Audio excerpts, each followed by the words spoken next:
Super Esporte, ao vivo com emoção nessa sexta-feira ensolarada em São Paulo. Hoje é dia 17 de outubro de 2014, dia de comer uma muqueca, né? Em homenagem ao show dos jovens talentos do Santos, que ontem fizeram bonito em cima do falido Botafogo. Ó céus! Esse final de semana também começa a 29ª rodada do Campeonato Brasileiro e o Peixe vai encarar o Palmeiras, que vem se recuperando, ganhando fôlego aí contra o rebaixamento. Enfim, a gente tem muito assunto pela frente. E falando em assunto, né, quem tem dado muito o que falar nesses últimos dias é o Gabriel Medina, jovem surfista brasileiro de 20 anos, que está prestes a ser o nosso primeiro campeão mundial de surf. É verdade, o Mundial está na sua penúltima etapa em Peniche, Portugal, e está com a competição paralisada por conta das condições do mar. O Gabriel, que venceu 3 etapas do circuito esse ano, lidera o ranking, já competiu no primeiro round lá em Peniche, Portugal, e avançou direto para a terceira fase. Então,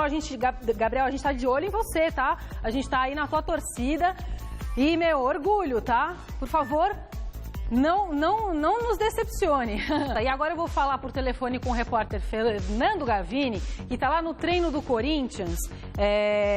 Eu quero as informações, por favor, como é que está o clima por aí, porque a Gaviões, né, que é a torcida organizada do Corinthians, marcou um protesto hoje para esse treinamento. Gavini, como é que estão as coisas por aí? Bom dia. Bom dia, Anitta. Bom dia a todos que acompanham o Super Esporte. O clima é de tensão, sem dúvida nenhuma, mas não há, pelo menos por enquanto, protesto aqui do CT Joaquim Grava. Existe um policiamento muito forte, policiais militares circulando dentro do CT, na porta do CT também, mas os torcedores ainda não chegaram. O que pode ter desmobilizado um pouco o movimento foi o fato do Corinthians ter trocado o horário do treinamento, que seria à tarde, passou para de manhã, mas ainda assim a Gaviões da Fiel marcou para as 10 horas da manhã a concentração lá na quadra da torcida organizada. Depois, os torcedores devem seguir para cá, devem chegar aqui por volta de 11 e pouco para protestar e encontrar com os jogadores na saída deles aqui do centro de treinamento. Por enquanto, o clima é de tensão, mas de tranquilidade. O treino acontece normalmente nesse momento e com alterações no time titular do Corinthians para enfrentar a equipe do Internacional. O Gil e o Elias estão de volta na seleção brasileira, vão começar jogando na partida de domingo, mas a grande novidade é Jadson de volta ao time titular. Ele entra no lugar do Malcom. Malcom vai para a reserva depois aí dessa derrota para o Atlético Mineiro. O garoto de 17 anos perde a posição na equipe titular do Corinthians, que vai a campo com Cássio, Fagner, Gil, Anderson Martins e Fábio Santos, Bruno Henrique, Elias, Petrus, Jadson e Renato Augusto e Guerreiro isolado no ataque. Esse é o time que está treinando e que deve ser escalado para enfrentar o Internacional domingo no Beira-Rio. Anitta. Muito obrigada, Fernando Gavini. Mais detalhes sobre o Corinthians e também essa manifestação aí dos torcedores às 6 horas da tarde no Gazeta Esportiva. Agora a gente vai de Copa Sul-Americana, que ontem teve mais um brasileiro eliminado. Sim, no Barradão, o Vitória recebeu o Nacional de Medellín da Colômbia e se deu mal. É verdade, o rubro-negro baiano, que buscava uma classificação inédita para as quartas de final, perdeu por 1-0, graças a esse gol marcado por Bocanegra. Como havia empatado o jogo de ida por 2-2, o Vitória está, portanto, fora da Copa Sul-Americana. E com a eliminação, o único representante brasileiro que restou, então, foi o São Paulo, que vai pegar o Emelec nas quartas de final.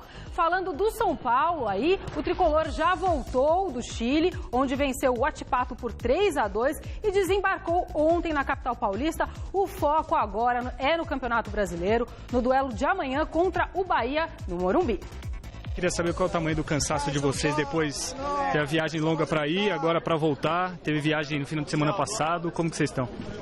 Falar, não sei nem qual o tamanho desse cansaço. Sinceramente, é complicado dizer. Vou olhar aqui agora, nossa hora, 11 horas da noite. E um dia que nós tivemos só para viajar. Complicado. Mas o primeiro objetivo é alcançado, que era a classificação, né? Um jogo aí que foi muito difícil, complicado. Sábado já tem jogo e é uma maratona que nós temos que superar. Você acha que o cansaço do Bahia é semelhante ao do São Paulo? Acredito que sim, né? A gente já foi ao Peru e já enfrentou essa situação de viagem, então é uma situação bem parecida, tempo de viagem, deslocamento, né? Cansaço. Esperamos que nessa situação a gente esteja igualdade e consiga vencer existiu o cansaço, né, das duas equipes. Como o Bahia também descansou alguns jogadores na Bahia, né, para o jogo de sábado. O São Paulo também teve alguns jogadores que voltaram de seleção. Então tenho certeza que os jogadores que estiverem, né, dentro de campo no sábado vai dar o máximo para a gente conseguir uma vitória. Muito bem, agora vamos falar da Copa do Brasil, que ontem teve a definição do quarto e último semifinalista, o Santos. O Peixe, que já havia vencido o jogo de ida por 3-2, recebeu o abalado Botafogo no Pacaembu e atropelou 5-0 e vaga mais do que garantida na semi. No Pacaembu, o Santos atropelou o Botafogo em duelo válido pelas quartas de final da Copa do Brasil. Aos 5 minutos, Lucas Lima lançou o Mena, que cruzou para Gabigol abrir o placar. Aos 9, David Braz ampliou de cabeça. Ainda na primeira etapa, deu tempo de fazer mais um. Lucas Lima avançou em velocidade, driblou Andrei e mandou para as redes, 3-0. Na volta do intervalo, o massacre continuou. Após cobrança de falta, Gabriel cabeceou sozinho, Andrei fez milagre, mas no rebote, David Braz fez o segundo dele, o quarto no jogo.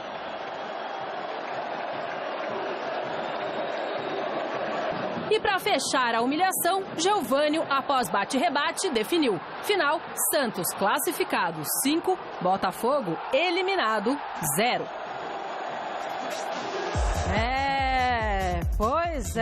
Pois é, vovó. E com essa goleada aí, a vaga garantida, o Santos agora vai encarar o Cruzeiro na próxima fase. Na outra semi, o duelo será entre Flamengo e Atlético Mineiro. Muito bem. E depois desse show pela Copa do Brasil, o Santos agora tem pouco tempo para se preparar para o clássico desse domingo no Pacaembu contra o Palmeiras pelo Campeonato Brasileiro. Mais um capítulo de uma rivalidade histórica do chamado Clássico da Saudade.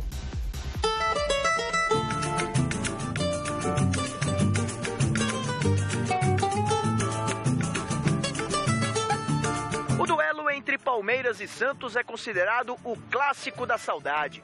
Tudo por causa do passado. Mais precisamente, década de 60, quando as duas equipes eram consideradas as melhores do país. De um lado, Ademir da Guia, do outro, Pelé. A verdade é que hoje a situação é bem diferente, principalmente para o Palmeiras, que no ano do centenário briga para não cair. As duas equipes se enfrentam aqui, no Pacaembu, e o palmeirense tem muita saudade daquela época. Sente falta, por exemplo, do time de 1996. Um elenco multicampeão que no primeiro turno do Campeonato Paulista daquele ano pintou e bordou. Nossa, boa, hein? Boa, grandes recordações. Aquele time do Palmeiras, sem dúvida, né? O melhor time que eu joguei. E quando eu pergunto para meus companheiros também, né? Que fizeram parte daquele time, Djalminha, Cafu, Kleber, todos são unânimes em dizer que aquele foi o melhor time que cada um jogou, né? Existem equipes campeãs, né? Aquelas que se fazem campeãs em determinado ano e de repente somem e desaparecem. Existem equipes vencedoras. O caso do Palmeiras foi uma equipe assim, né? Ao longo desses anos, né?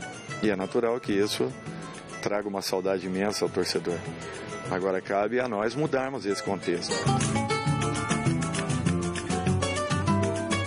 Contra o Santos, goleou 6-0 na Vila Belmiro. O próprio adversário reconhecia a superioridade do Verdão. Tinha um timaço, o time do Palmeiras, né? Com o Djalminha, com o Cafu, Rivaldo, Miller, era um timaço. E a gente, de bobeira, tomou um gol, tomou dois, e daí quando a gente foi dar conta, a gente deu bola na trave. Mas estava um time muito desfalcado, o Edinho não jogou, jogou o Gilberto. E foi a minha pior derrota no Santos, foi complicado, mas era no momento que a gente podia perder. Inclusive nessa partida, a disputa foi mesmo acirrada entre Veloso e Jameli. Vendo o vídeo e relembrando a ótima fase, Veloso pôde rever que mesmo na frente do placar o Palmeiras deixou o Santos jogar. E o atacante santista não conseguiu fazer o gol. Jameli pode pintar o gol, Veloso! Veloso. Voltando para o presente, os momentos distintos vividos pelas equipes refletem as posições na tabela de classificação. O Santos, por exemplo, está bem.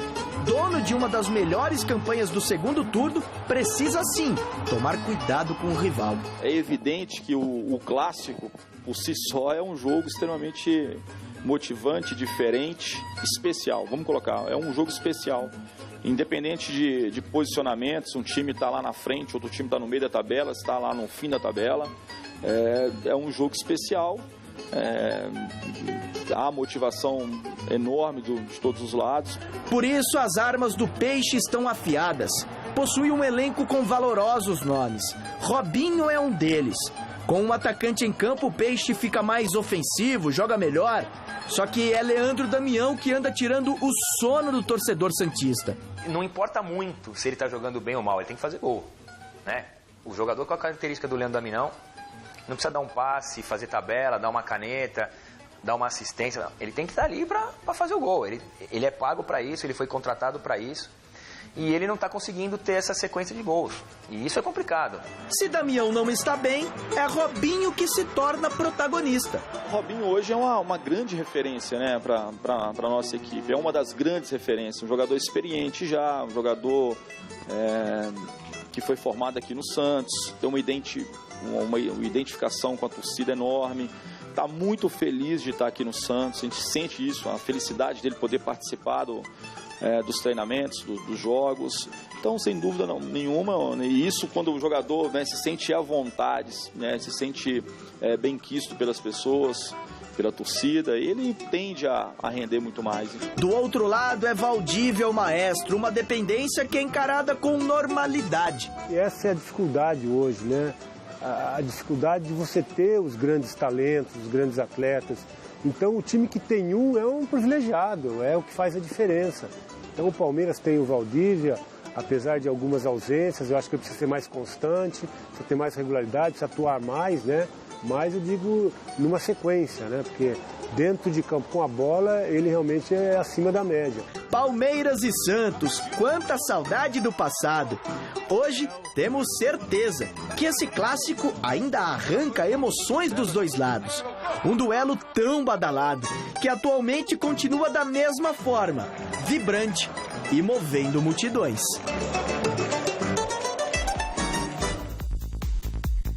A expectativa é das melhores para esse clássico e por isso ontem o chileno Valdívia, que é um dos nomes mais importantes do Palmeiras, falou com jornalistas. Vamos ver. Com 3 vitórias consecutivas, o Palmeiras chega motivado e confiante para o clássico de domingo contra o Santos no Pacaembu pelo Campeonato Brasileiro. Principalmente se puder comemorar o aniversário do maior ídolo do time após mais um triunfo. Seria bom, né, Valdívia? É claro que uma vitória num clássico, a gente ganhando, vamos sair um pouco mais dessa situação. E se for uma vitória no meu aniversário, vai ser um presente muito bom. Com 118 vitórias, é o estrangeiro mais vencedor do Palmeiras. E ele se gaba disso. Tenho que enaltecer isso. Apesar das brigas que teve meu nome com torcida, diretoria, apesar dos maus momentos que eu tive aqui, eu continuo sendo o cara que mais ganhou, o cara que mais vitórias teve. No clube desde 2010, Valdívia vive hoje um dos grandes momentos com a camisa do Palmeiras. Com o contrato vencendo no meio do ano que vem, o chileno gostaria de renovar o vínculo e permanecer no Verdão, mesmo se precisar mexer no salário. Se o presidente decidir que quer renovar comigo, vamos sentar para conversar dos termos. E se tiver que entrar no caso da produtividade, chegado o momento, eu virei aqui, como sempre vim, e sempre falei, os primeiros a saber de tudo que acontece comigo vão ser vocês. Para isso, a atual diretoria do Palmeiras tem que permanecer.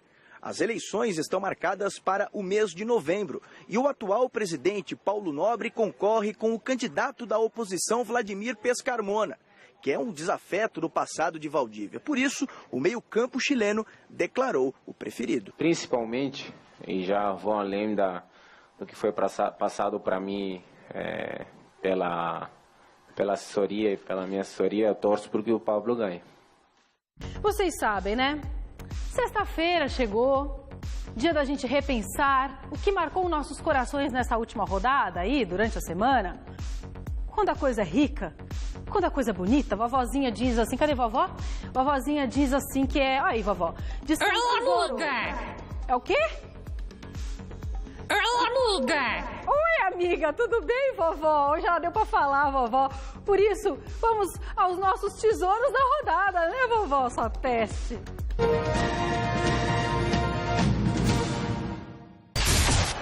E na quinta posição, a humilhante derrota do Botafogo para o Santos, 5-0 Peixe. Que baile, hein, vovó?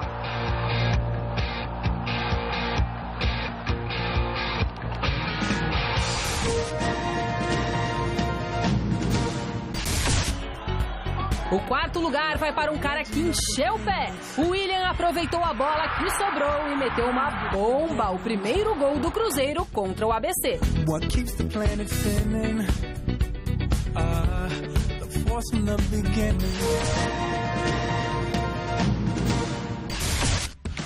Neste mesmo jogo, o ABC virou o duelo com este golaço de voleio de Alvinho. Uma pintura que vale o nosso terceiro lugar.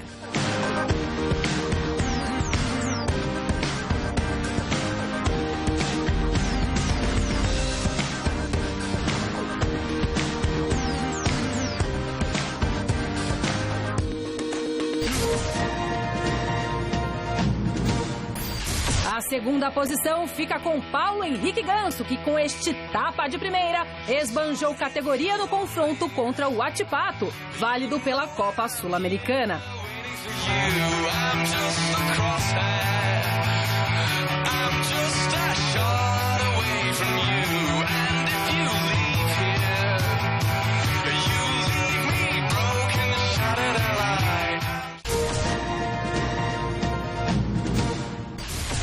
E o primeiro lugar destes tesouros da rodada fica com a emocionante e heróica vitória do Galo sobre o Corinthians na Copa do Brasil.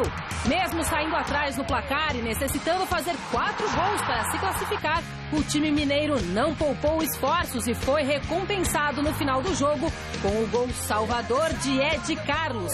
Tanta garra e dedicação fizeram por merecer a medalha de ouro. Parabéns para o nosso Galo forte e vingador.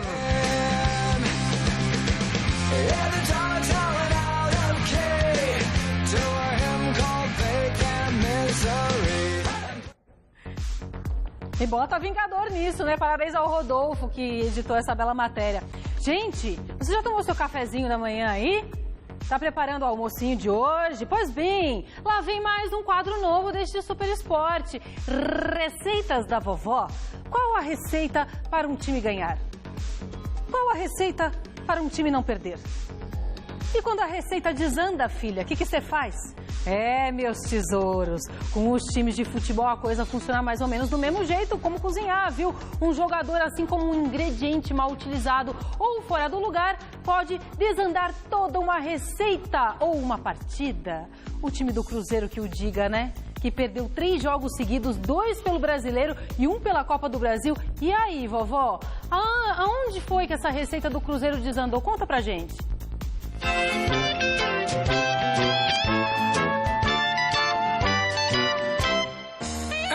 O Flamengo botou água no chope cruzeirense domingo passado em partida válida pela 28ª rodada do Campeonato Brasileiro.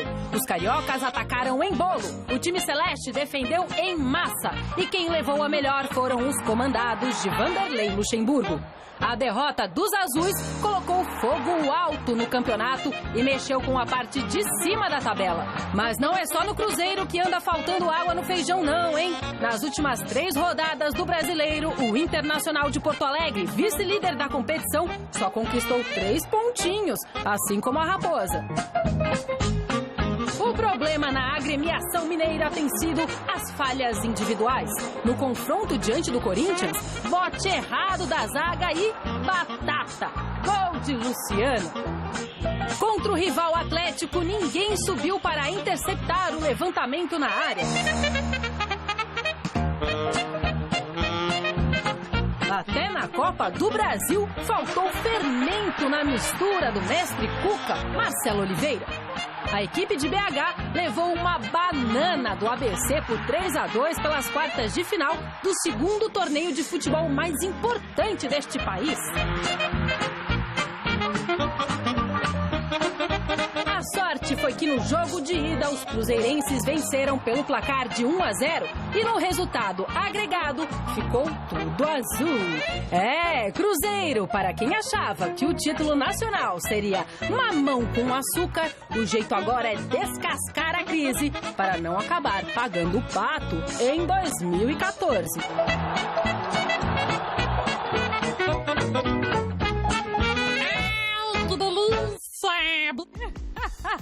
Gente, ó, se não quiser pagar o pato, ou comer uma muqueca daquelas, né? Tipo, porque o próximo adversário do Cruzeiro na Copa do Brasil é o Santos. O Santos que venceu de 5-0 ontem o Botafogo. Não se esqueçam, tá? Valeu, Zé Paz. Ficou lindo, orgulho, obrigada. Gente, vamos ver os próximos confrontos do Campeonato Brasileiro, 29ª rodada? Vamos lá, tá lá. Tabela da vovó, tabela. Fluminense e Criciúma amanhã às 6h30 da tarde no Maracanã. Amanhã também 6h30 São Paulo e Bahia no Morumbi. Goiás e Grêmio no Serra Dourada amanhã às 6h30. Atlético Mineiro e Chapecoense no Independência às 9 da noite. Temos também Palmeiras e Santos, o classicão então, hein? Domingo 4 horas. Domingo também às 4, Atlético Paranaense e Flamengo na Arena da Baixada. Temos Internacional e Corinthians, domingo 4 horas da tarde no Beira-Rio. Temos também Figueirense e Curitiba, no Orlando Scarpelli, domingo, 4 horas da tarde. Temos Botafogo Esporte, no Raulino de Oliveira, domingo, 6h30 da tarde. E domingo, 6h30 da tarde, temos Vitória e Cruzeiro no Barradão. Acabamos o programa de hoje. Nos vemos no Mesa Redonda, domingo, juntos, misturados. Falou? Um beijo, tchau.